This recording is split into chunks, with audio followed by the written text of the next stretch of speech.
As Brumas de Avalon, O Prisioneiro da Árvore, Livro 4, Capítulo 14. Por muitos anos, Gwenfor sentira que quando os Cavaleiros da Távola Redonda estavam presentes, Arthur não lhe pertencia, mas sim a eles. Ela ressentia-se das intromissões em sua vida, de suas presenças em Camelot. Frequentemente sentia isso, que se Arthur não estivesse cercado pela corte, talvez eles pudessem ter tido uma vida mais feliz do que a que levaram com o rei e a rainha de Camelot. E, no entanto, neste ano da busca do Graal, ela começou a perceber que tivera sorte, apesar de tudo, porque Camelot era como uma aldeia de fantasmas com todos os cavaleiros longe, e Arthur, o fantasma que assombrava Camelot, movendo-se silenciosamente pelo castelo deserto. Não que ela não sentisse prazer com a companhia do rei, quando afinal ele pertencia-lhe inteiramente. O que ocorria era que só agora ela começara a compreender quanto de si mesmo ele pusera em suas legiões e na construção de Camelot. Ele mostrava-lhe cortês e gentil, e ela desfrutava mais a companhia dele do que jamais desfrutara em todos os longos anos de guerra ou nos anos de paz em que o seguiram.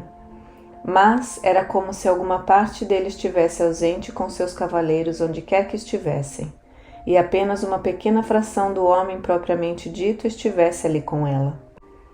Ela amava Arthur, o homem, tanto quanto amava Arthur, o rei, mas percebia agora quão menos era o homem sem os negócios do seu reino, em que ele punha tanto de sua vida, e envergonhou-se de percebê-lo. Eles nunca falavam daqueles que estavam ausentes. Naquele ano, na busca do Graal, viviam calmamente e em paz dia após dia, falando apenas das coisas cotidianas, de pão e carne, das frutas do pomar ou do vinho das adegas, de um manto novo ou da fivela de um novo sapato. E uma vez, olhando à volta na sala vazia da Távola Redonda, ele disse: "Deveríamos guardar isso até que eles voltem, meu amor. Até mesmo nesta grande sala há pouco espaço para se mover, e agora que está completamente vazia..." "Não", respondeu rápido. "Não, meu querido. Deixe como está. Esta grande sala foi construída para a Távola Redonda e sem ela seria como um celeiro vazio. Deixe-a. Você e eu e o pessoal da casa podemos comer numa mesa menor." Ele sorriu-lhe e ela sabia que ele ficava contente com a sua resposta. "E quando os cavaleiros voltarem da busca, poderemos mais uma vez fazer um grande banquete lá." Mas depois ficou calado, e ela sabia que ele se perguntava quando voltariam. Kai estava com eles, assim como o velho Lucan e 2 ou 3 dos cavaleiros que estavam velhos e doentes ou curando velhas feridas. E Gwydion, Mordred, como ele agora é chamado, sempre lhe fazia companhia como um filho crescido. Frequentemente Gwenfor olhava-o e pensava: "Este é o filho que eu poderia ter dado a Lancelot." E o calor invadia e consumia todo o seu corpo, deixando-a molhada com um suor quente, quando ela recordava aquela noite em que o próprio Arthur a confiara aos braços de Lancelot. E de fato este calor ia e vinha com frequência. Agora, portanto, ela nunca sabia quando o cômodo estava quente ou frio, ou se era este estranho calor que lhe vinha de dentro. Gwydion era gentil e deferente para com ela, tratando-a de senhora ou às vezes timidamente de tia. A grande timidez com que usava esse termo de laço familiar a reconfortava e o fazia querido por ela. Ele era como Lancelot também, mas mais calado e menos jovial, onde Lancelot estivera sempre pronto para um gracejo ou um trocadilho. Gwydion sorria e sempre estava pronto para algum humor semelhante à picada de um alfinete. Seu humor era maldoso, mas ela não podia deixar de rir quando ele fazia algum gracejo perverso. Uma noite, quando umas parcas companhias jantavam, Arthur declarou-lhe: "Até que Lancelot volte para nós, sobrinho, você será meu capitão de cavalaria." Gwydion riu. Esta será uma tarefa bastante leve, meu tio e meu senhor. Há poucos cavalos no estábulo agora. Os vossos melhores animais se foram com seus cavaleiros, e quem sabe de fato se algum cavalo não achará o graal que eles procuram. Oh, cale-se, Gwenfar zangou-se. Você não deve debochar da busca. Por que não, tia?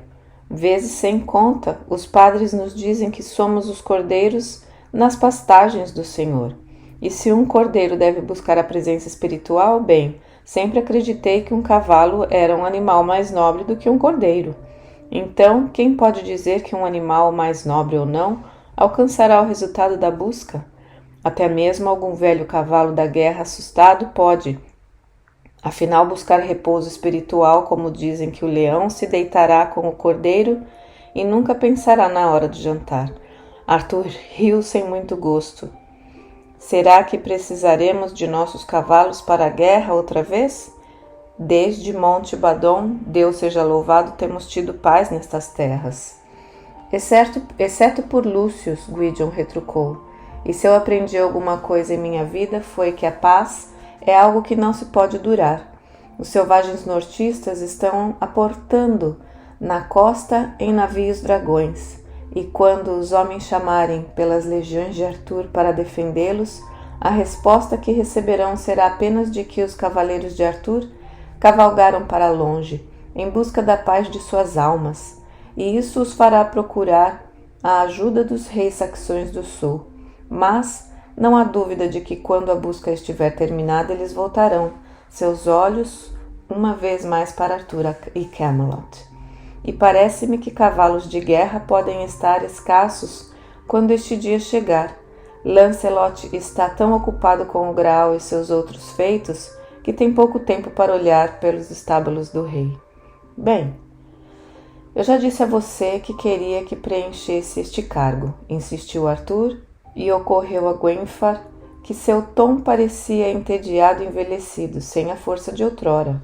Como capitão da cavalaria, terá autoridade para procurar cavalos em meu nome. Lancelot costumava negociar com os comerciantes de algum lugar ao sul, além da Bretanha. Assim devo fazê-lo também.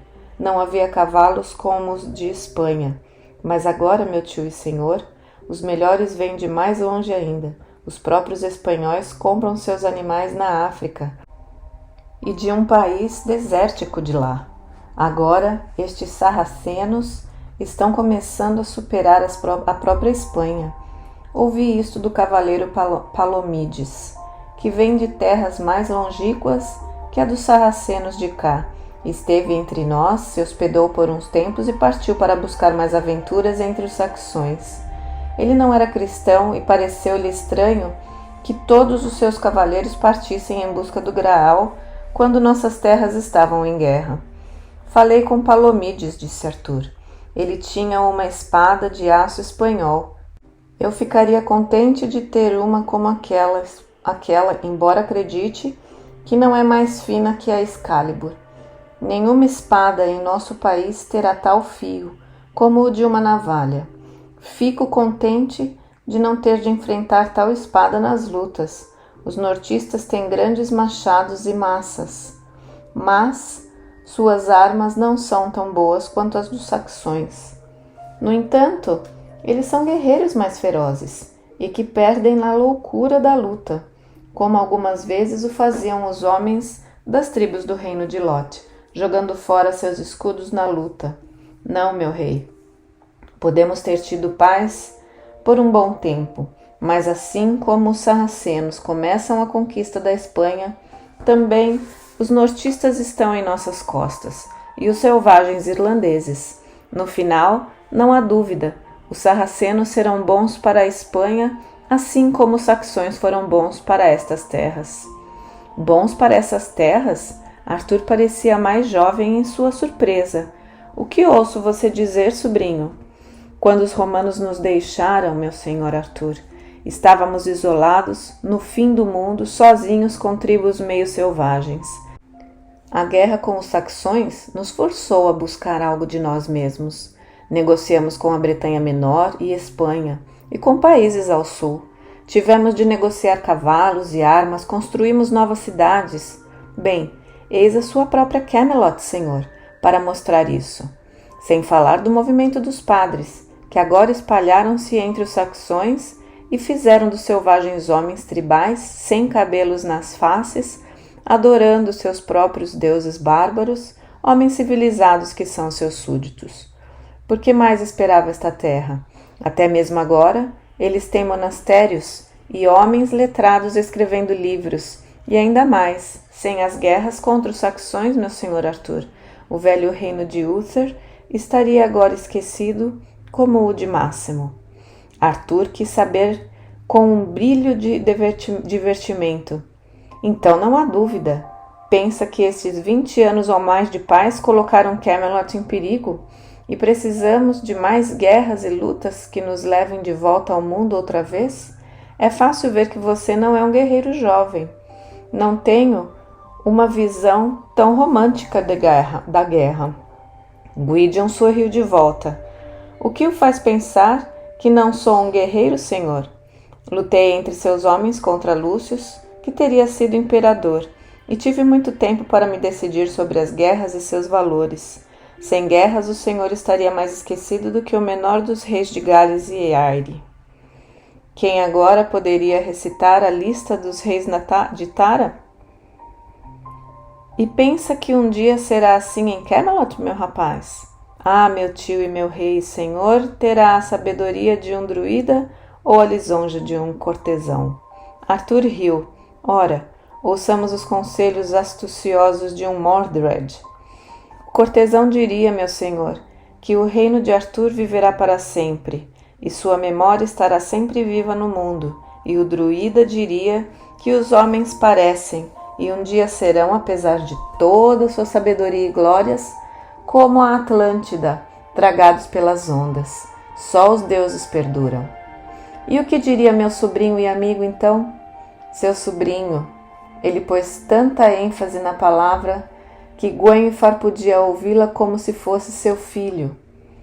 Diria meu tio e senhor que estamos vivendo para este dia e não para o que a história dirá de nós há milhares de anos mais tarde, e então seu sobrinho o aconselharia que seus estábulos refletissem uma vez mais os nobres dias em que os cavalos de Arthur e seus guerreiros eram conhecidos e temidos por todos. Nenhum homem deveria poder dizer que o rei envelheceu e que com todos os seus cavaleiros na busca não se importa em manter seus homens e cavalos preparados para a luta. Arthur deu-lhe um tapa amigável nos ombros. Então deixe estar, caro rapaz. Confie em seu julgamento. Mande buscar na Espanha, África, onde queira, cavalos que melhor correspondam à reputação da legião de Arthur e o encarrego de seus treinamentos. Deveria procurar saxões para essa missão, e os saxões sabem pouco de nossos segredos de luta e cavalo. O Senhor sempre disse que eles não deveriam sabê-lo, e é seu desejo que, uma vez que os saxões são nossos aliados agora, sejam treinados para a luta? Arthur pareceu perturbado. Temo que tenhamos de deixar isso também em suas mãos. Tentarei dar-lhe o melhor de mim. E agora, meu senhor, já falamos demais sobre isto e aborrecemos as senhoras. Perdoe-me, madame. Ele acrescentou, inclinando a cabeça para Gwenfar com aquele sorriso cativante. Devemos ter música? A senhora Niniane, estou certo, ficaria feliz em trazer sua harpa e cantar para nós, meu senhor e rei.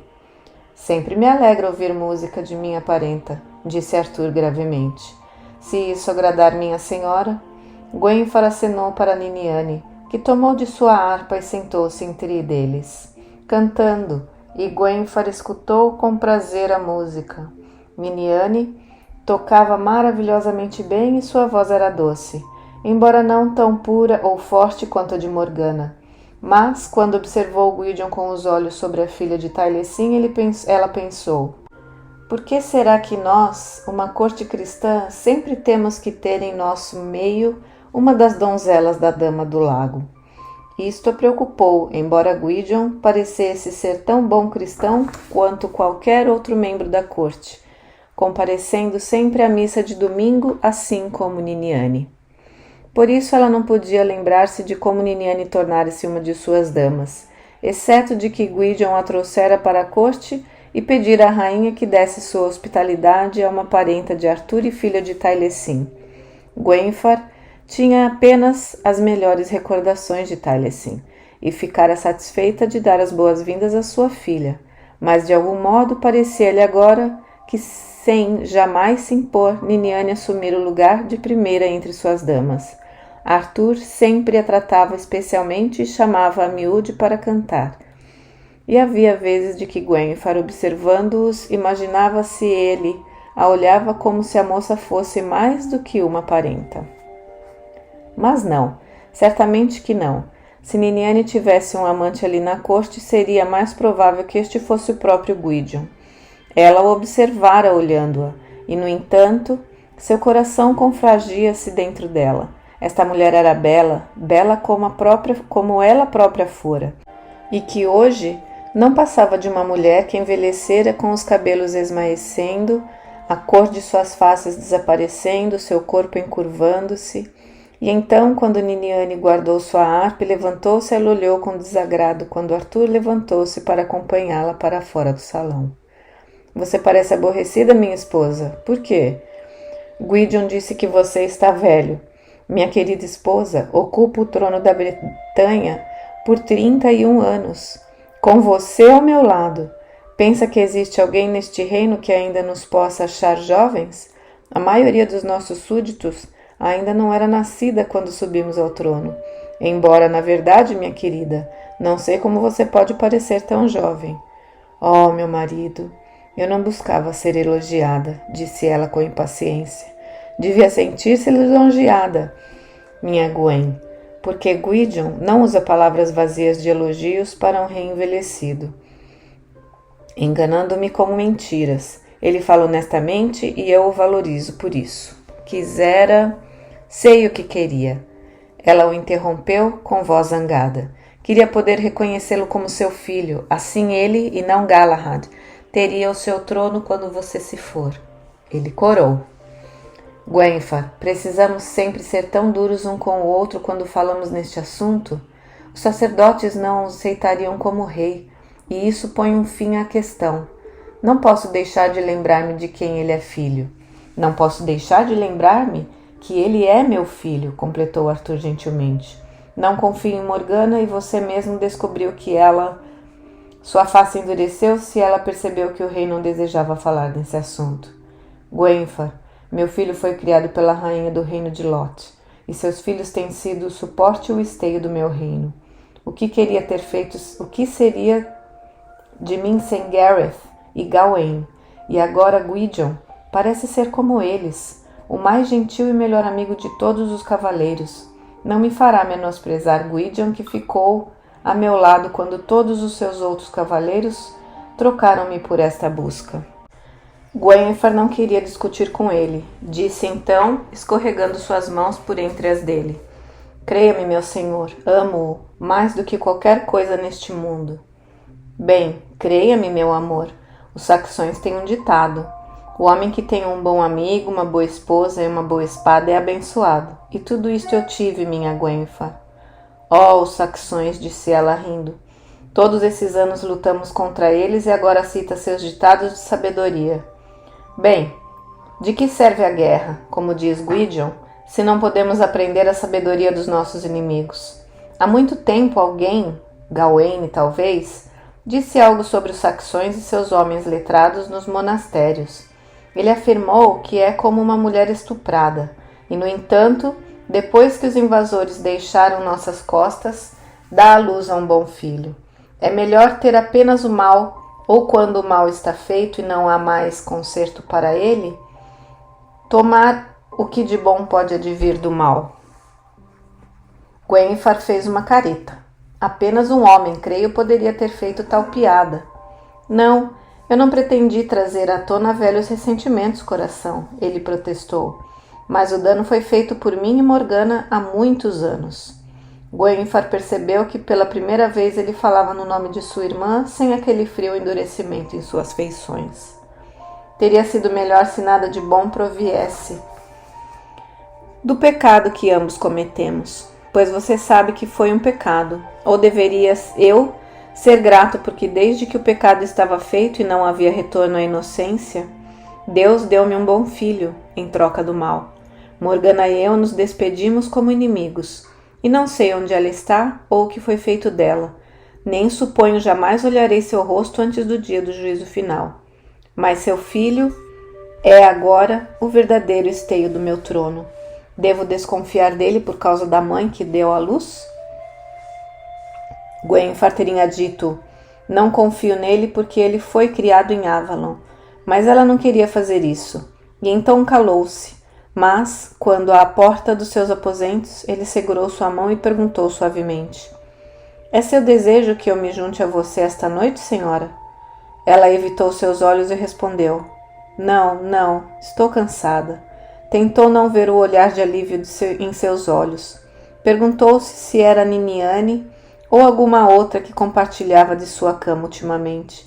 Ela não se rebaixaria a perguntar ao criado dele. Se não sou eu, por que devo importar-me com quem possa ser? O ano movia-se para a escuridão do inverno, e depois para a primavera. Um dia, Gwenfar expressou impetuosamente. Gostaria que esta busca estivesse terminada, e que os cavaleiros tivessem retornado com o Graal ou sem Graal. Cale-se, minha querida, eles juraram, disse Arthur, mas mais tarde, neste mesmo dia, de fato, um cavaleiro cavalgou a trilha para Camelot, e eles viram que era Gawain. É você, primo! Arthur abraçou-o e beijou nas faces. Eu não esperava vê-lo antes que o ano se completasse. Não jurou buscar o Graal por um ano e um dia? Sim, jurei, disse Gawain, mas não estou sendo falso ao meu juramento, senhor. E padre algum deve olhar-me como se eu estivesse cometido perjúrio, porque eu vi o Graal pela última vez, aqui neste mesmo castelo. Arthur, e é tão provável que eu o veja aqui outra vez, neste ou naquele canto do mundo. Cavalguei para cima e para baixo, aqui e ali, e nunca ouvi uma palavra sobre ele. E um dia ocorreu-me que era melhor procurá-lo onde já o tinha visto, em Camelot, e na presença de meu rei, até mesmo se precisar procurá-lo todos os domingos na missa, e em nenhum outro lugar. Arthur sorriu e abraçou-o, e Gwenfar viu que seus olhos estavam úmidos. Entre, primo, disse simplesmente, bem-vindo ao lar. E alguns dias mais tarde, Gareth também voltou. Tive uma visão de fato, e acho que pode ter vindo de Deus. Disse ele ao sentarem-se para a ceia no salão. Sonhei que vi o Graal descoberto e belo na minha frente. E então uma voz falou-me vinda da luz em torno dele. Gareth, cavaleiro de Arthur, isto é tudo que verás do Graal em toda a sua vida. Por que procurar mais por visões e glórias quando teu rei necessita de ti em Camelot? Pode servir a Deus quando alcançares o céu, mas enquanto vives aqui na terra, volta a Camelot e serve o teu rei. E quando acordei, lembrei-me de que até Cristo disse que eles deviam dar a César o que era de César. E voltei para casa desta forma, e encontrei Lancelot quando cavalgava, e pedi-lhe que o fizesse o mesmo. Você pensa então que encontrou o Graal? Perguntou Gwydion. Gareth riu. Talvez o Graal propriamente dito seja apenas um sonho. E quando sonhei com o Graal, este me ordenou que cumprisse com o meu dever para com o meu senhor e rei. Suponho que devamos esperar ver Lancelot entre nós breve, então? Espero que ele possa ouvir o chamado de seu coração e voltar, pois de fato precisamos dele aqui. Mas a Páscoa chegará breve e então poderemos esperar vê-los todos voltando para casa. Mais tarde, Gareth pediu a Gwydion que trouxesse sua harpa e cantasse para eles. Pois, explicou, não tenho ouvido nem as músicas grosseiras que já ouvi na corte dos saxões, e você que ficou em casa teve sem dúvida tempo de aperfeiçoar suas canções, Gwydion. Gwenfar não ficaria surpresa se ele tivesse cedido seu lugar a Niniane, mas em vez disso, ele trouxe a harpa, e Gwenfar reconheceu-a. Essa não é a harpa de Morgana? Sim, é. Ela deixou-a em Camelot quando se foi. Se a quiser, pode mandar buscá-la, ou vir e tomá-la de mim. E até esse dia, bem, certamente é minha, e eu duvido que ela me prive da harpa quando não me deu mais nada. Exceto apenas por sua vida, reprovou Arthur suavemente, e Gwydion olhou-o com tal amargura que Gwenfar ficou angustiada. Seu tom selvagem não podia ser ouvido a 1 metro de distância. Devo então ser grato por isso, meu senhor e rei. Antes que Arthur pudesse falar, colocou seus dedos sobre as cordas e começou a tocar. Mas a canção que cantou chocou Gwenfar. Ele cantou a balada do rei pescador, que vivia em um castelo no meio de um grande campo inculto. E quando o rei envelheceu e seus poderes diminuíram, a terra também se tornou estéril e não havia mais colheitas, até que um homem mais jovem veio e deu-lhe o golpe de misericórdia, que derramou o sangue do velho rei sobre a terra. Então a terra voltou a ser jovem com o jovem rei e floresceu com sua juventude. Acredita nisso? Perguntou Arthur pouco à vontade. Que uma terra onde um velho rei governa pode apenas ser uma terra estéril? Não é assim, meu senhor. O que faríamos sem a sabedoria de seus muitos anos? No entanto, nos antigos tempos das tribos, era de fato assim, quando apenas a deusa da terra permanece e o rei governa enquanto a agradar. E quando Gamorrei envelheceria, um outro viria da manada e o derrubaria. Mas esta é uma corte cristã. O senhor não tem maneiras tão bárbaras, meu rei. Creio que talvez a balada do rei pescador não passe de um símbolo da grama, ou que, como dizem as escrituras, é como a carne humana durando apenas uma estação, e o rei do campo inculto não é mais do que um símbolo no mundo que anualmente morre com a grama e é renovado com a primavera. Como dizem todos os religiosos, até Cristo enfraqueceu como o rei pescador, quando morreu na cruz, e voltou de novo com a Páscoa, sempre novo, e tocou as cordas e cantou suavemente. Olha, todos os dias do homem são como as folhas, que caem, e como a grama que seca. Vós também sereis esquecidos como a flor que cai sobre a grama, como o vinho que é derramado e encharca a terra. E, no entanto, quando vem a primavera, assim a terra floresce, e assim a vida florescente virá outra vez. Gwenfar perguntou: Isto é a escritura, Gwydion? Um verso talvez de um salmo? Gwydion balançou a cabeça. É um antigo hino dos druidas, e há quem diga que é mais velho ainda, trazido talvez daquelas terras que agora repousam sob o mar. Mas cada religião tem alguns hinos como esse. Talvez de fato todas as religiões sejam uma. Arthur perguntou-lhe mansamente: Você é cristão, meu rapaz? Gwydion não respondeu por algum tempo, afinal disse: Fui criado como um druida e não quebro os juramentos que fiz. Meu nome não é Kevin, meu rei, mas o Senhor não sabe de todos os votos que fiz. Silenciosamente levantou-se de seu lugar e saiu do salão. Arthur, fixando seu olhar nele, não falou nem mesmo para reprovar sua descortesia, mas Gawain estava carrancudo. Deixá-lo-á sair assim, sem um pouco de cerimônia, senhor? Ora, deixe estar, deixe estar. Somos todos parentes aqui, e eu não peço que me tratem sempre como se eu tivesse no trono. Ele sabe que é meu filho, bem como todos os homens nesta sala. Se fosse você, tratá-lo-ia sempre como um cortesão? Mas Gareth fazia uma carranca. Desejou suavemente: Gostaria de todo o meu coração que Galahad voltasse para a corte, que Deus lhe deu uma visão como a minha, porque você precisa dele mais do que a mim. Arthur, e se ele não vier logo, irei eu mesmo procurá-lo. Foi apenas alguns dias antes do Pentecoste que Lancelot finalmente voltou para casa. Eles viram a procissão que se aproximava, homens, senhoras, cavalos e animais de carga, e Gareth, nos portões, requisitara a presença de todos os homens para lhes dar as boas-vindas. Mas Gwenfar, em pé ao lado de Arthur, prestou pouca atenção à rainha Morgause, exceto que, para perguntar o porquê a rainha do reino de Lot viera, Lancelot ajoelhou-se diante do rei com suas tristes notícias. E Gwenfar também sentiu a dor que havia em seus olhos. Sempre, sempre fora assim. O que afetava seu coração era como um açoite que se abatia sobre o dela. Arthur inclinou-se, levantou Lancelot e o abraçou com os olhos úmidos. Perdi um filho, tanto quanto você, caro amigo. Sua falta será profundamente sentida, e Gwenfar não pôde suportar mais. E adiantou-se para dar a sua mão a Lancelot diante de todos, dizendo com voz trêmula: Eu ansiava para que você voltasse para nós, mas sinto que tivesse que chegar com notícias tão tristes.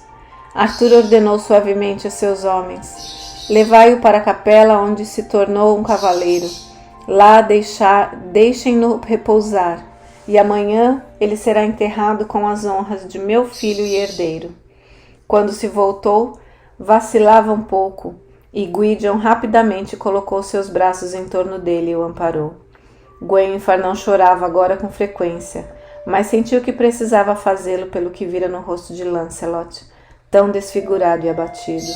O que lhe acontecera neste ano em que perseguira o Graal? Uma longa doença, jejum, sofrimento, ferimentos?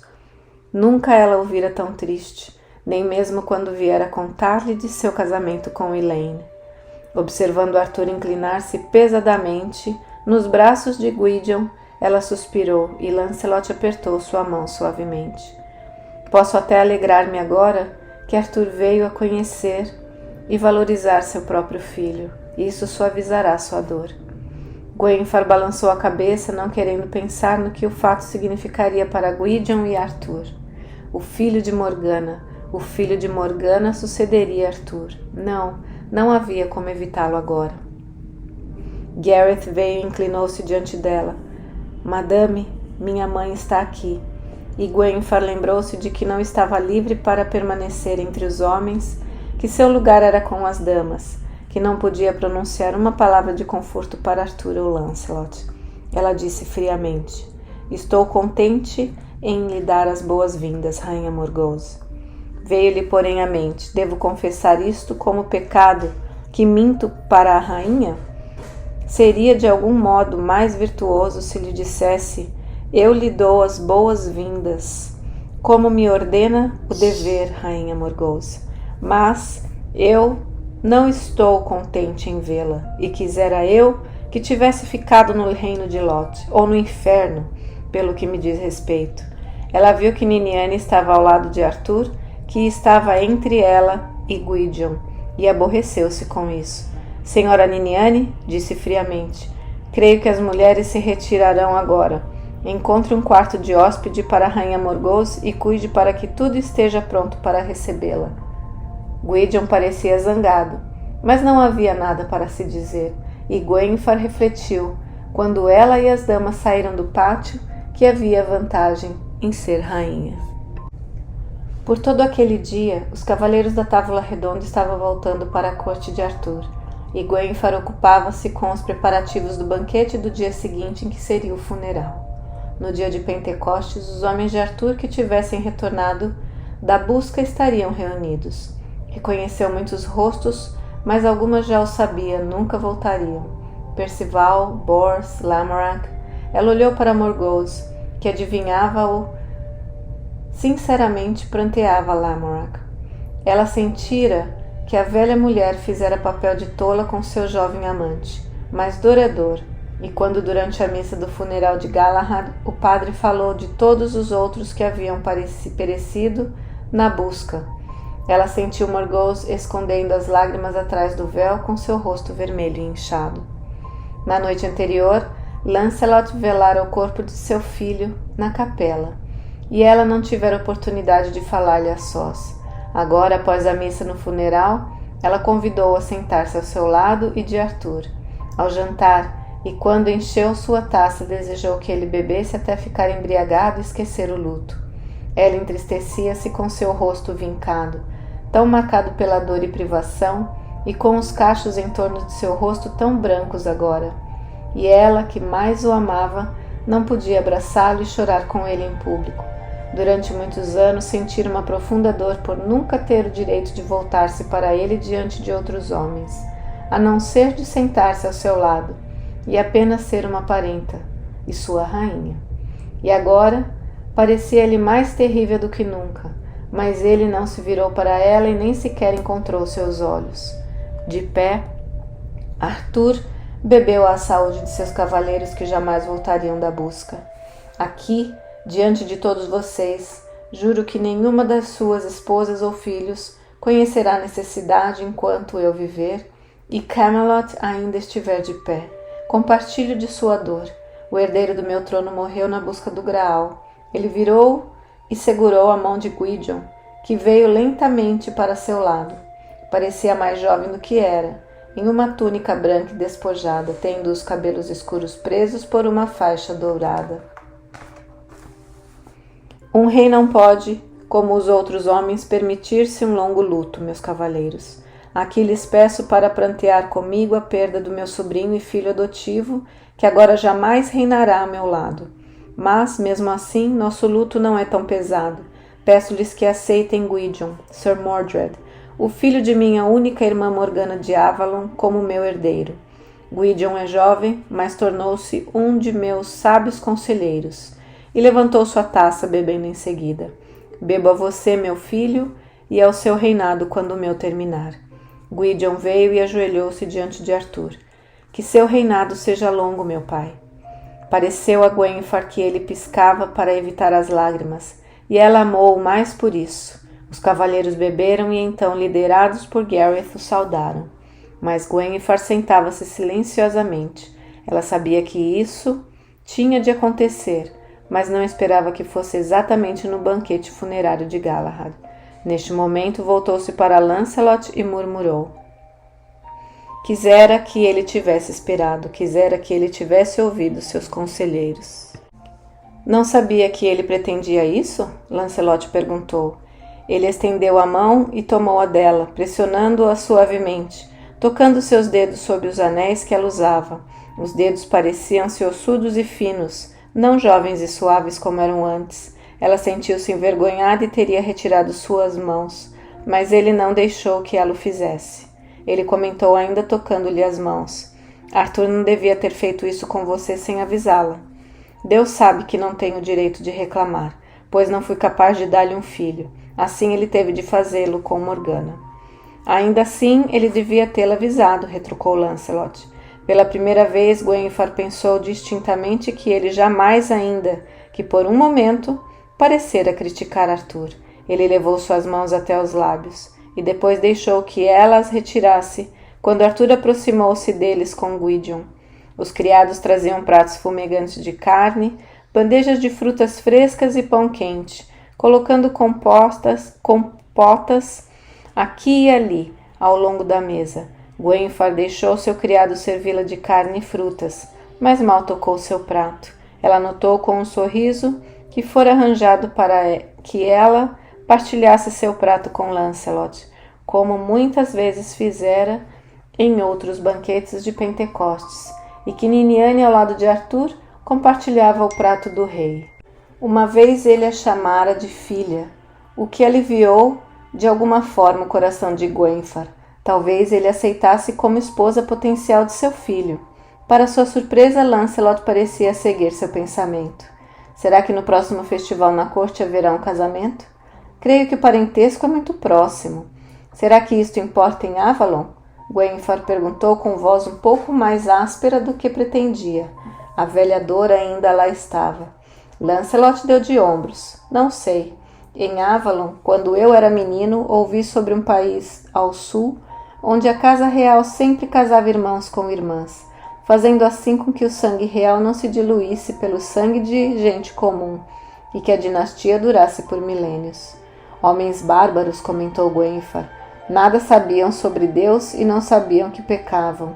Todavia Gwydion não parecia ter sofrido com o pecado de seus pais, porque devia ele, neto de Taliesin, não seu bisneto, hesitar em casar-se com a filha de seu bisavô. Deus punirá Camelot por esse pecado, pensou de repente, pelo pecado de Arthur e pelo meu, e pelo de Lancelot. Ouviu Arthur dizer a Gwydion com uma voz que lhe pareceu distante dela. Você afirmou uma vez na minha presença que Galahad não parecia que viveria para a coroação. E agora lembro-me, meu pai, o Senhor. que lhe jurei que não tomaria parte em sua morte, mas que ele morreria honradamente pela cruz que adorava. E assim foi. O que mais prevê, meu filho? Não me pergunte, Senhor Arthur. Os deuses são gentis quando dizem que nenhum homem sabe sobre seu próprio fim. Ainda que eu soubesse, e não digo que o saiba, eu nada lhe diria. Talvez, pensou Guenfar com súbito tremor, Deus já nos tenha punido bastante por nossos pecados quando nos enviou este Mordred. E então, olhando para o jovem, sentiu-se culpada. Como posso pensar assim daquele que tem sido para Arthur um verdadeiro filho? Ele não tem culpa de sua filiação.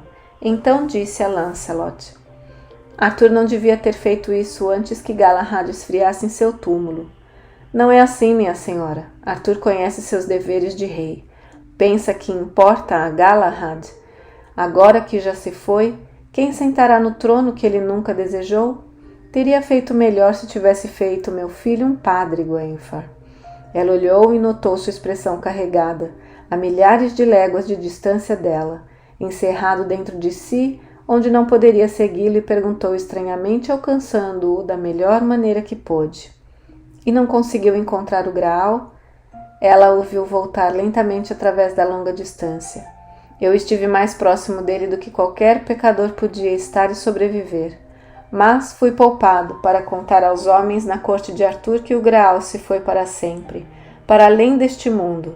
De novo ele caiu em silêncio, e depois disse através daquela vasta distância: Eu tê-lo-ia perseguido além deste mundo, mas não me deram escolha. Ela perguntou-se: Não queria então voltar à corte por minha causa?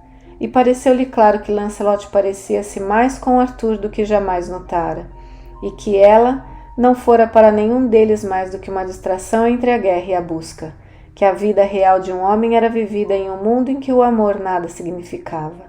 Toda a sua vida ele devotara às guerras ao lado de Arthur, e agora, quando não mais havia guerra, ele dedicara-se a um grande mistério. O Graal impusera-se entre eles, como Arthur se interpusera uma vez entre ambos e a própria honra de Lancelot. Agora, até mesmo Lancelot voltara-se para Deus e pensava, sem dúvida, apenas que ela o levara a cometer um grave pecado. A dor era insuportável. Em toda a vida, ela não tivera nada além disto, e não pôde evitar estender a mão para ele e agradar-lhe as suas. Eu ansiei por você, sussurrou e chocou-se da ansiedade em sua voz. Ele pensará que não valho mais do que Morgause, atirando-me em seus braços. Ele olhou para ela e confessou suavemente: E eu senti sua falta, Gwen. E como se ele pudesse ler seu coração faminto, disse em voz baixa: Com o Graal ou sem ele, amor, nada me traria de volta à corte, a não ser o seu pensamento. Teria ficado lá, rezando pelo resto da minha vida se pudesse. Se pudesse ver de novo o mistério que foi oculto de meus olhos. Mas eu não passo de um homem, querida. Ele sabia, e ela sabia, que ele queria dizer, e comprimiu as mãos dele entre as suas. Devo dispensar minhas damas, então? Ele hesitou um momento, e Guenfar sentiu o antigo medo. Como ousara ela ser tão arrojada, tão falha da modéstia feminina? Sempre este momento fora como a morte. Então apertou-lhe os dedos e disse: Sim, meu amor. Mas enquanto a esperava sozinho na escuridão, imaginou com amargura se o seu sim fora como o de Arthur, uma oferta feita de tempos em tempos, levada pela piedade ou o desejo de poupar-lhe o orgulho. Agora que não havia mais a menor possibilidade de dar à luz a uma criança de Arthur, ele podia parar de ir ter com ela, mas era muito gentil para dar às suas damas motivo de riso. Ainda assim, era como uma faca em seu coração, o fato de Arthur sempre parecer aliviado quando ela o dispensava. Havia até ocasiões que ela o convidava e eles conversavam, ou ela deitava-se em seus braços, contente de ser abraçada e confortada, mas não exigindo mais nada dele. Agora pensava que Arthur talvez imaginasse que seus abraços não seriam bem-vindos para ela. Por isso, raramente os oferecia, e ela ignorava se na realidade ele a desejava. Perguntou-se se ele alguma vez a desejara, ou se sempre viera ter com ela por ser a esposa que lhe tinham escolhido e era seu dever dar-lhe filhos. Todos os homens apreciaram minha beleza e me desejaram, exceto o marido que me deram. E agora pensou talvez até mesmo Lancelot venha para mim, porque é demasiado gentil para abandonar-me ou repudiar-me. Ela sentiu-se febril e parecia-lhe que a sua leve camisola estava superaquecida, pois todo o seu corpo transpirava. Levantou-se e passou uma esponja com água fria na jarra de seu toucador, tocando em seu peito úmido com desgosto. Ah, estou muito velha. Certamente lhe desagradará o fato de minha velha carne ainda o desejar tanto quanto quando eu era jovem e bela. E então ouviu seus passos atrás dela. Ele tomou-a em seus braços e a rainha aqueceu seus anseios. Mas depois que ele se foi, ficou deitada insone. Não devia ter arriscado. Antigamente era diferente. Agora somos uma corte cristã e os olhos do bispo estão sempre me observando. Mas não tenho mais nada. E lhe ocorreu de repente nem Lancelot. Seu filho e sua esposa estavam mortos, e a sua antiga intimidade com Arthur fora-se, sem possibilidade de retorno. Seria melhor se eu fosse como Morgana, a quem não é necessário o amor de um homem para sentir-se viva e real. E, no entanto, Guinevere sabia que até mesmo se ela não precisasse do amor de Lancelot, ele precisaria do dela, e sem um ou outro, estaria completamente só. Ele voltara para a corte porque necessitava dela tanto quanto ela necessitava dele, e assim, ainda que fosse pecado, parecia um pecado maior deixar Lancelot sem conforto. Ainda que nós sejamos amaldiçoados por isto, ela pensou, nunca me afastarei dele. Deus é um Deus de amor. Como poderia ele condenar a única coisa em sua vida que nasceu do amor? E se ele condenasse, continuou aterrorizada com sua blasfêmia. Ele não era o Deus que sempre adorara, e ela não se importava com o seu julgamento.